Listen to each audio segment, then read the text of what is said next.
how to register in Discord or how to make Discord account. Hi guys, welcome back to another episode. Today in this video I'm gonna show you the ways to make or create a Discord account. So first thing first, you want to go ahead and open up your Play Store so that you could install the application.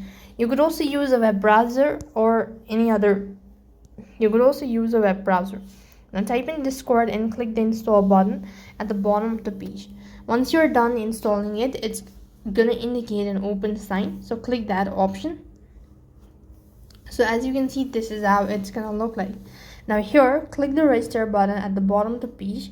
You could register either using your phone number or an email address. I'm gonna go ahead and use my phone number. So type in your phone number and click the next button. As soon as you do that, click on confirm at the bottom of the page. And this is going to direct you to the next field where you have to go ahead and start filling out the information, such as your personal details, all that.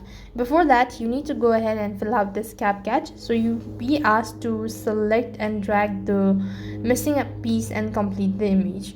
The verify button at the bottom of the page. Once you've actually done it, so now you'll be able to see that a confirmation code has been sent and it's auto verified. Now type in your display name or create a new one and click the next button. If this is available, now set a password if you want to go ahead and click the next button. Once you've done that, now type in your date of birth, make sure that you're 18 plus or above 18 and click the confirm button. Once done, click on create an account and you'll be able to see this sort of interface notifying you that you've successfully created or registered your Discord account. So this way you could go ahead and register Discord. That's all for this video. I hope the video was helpful. Make sure to like, share and subscribe to our channel. Thank you for watching. See you in the next video.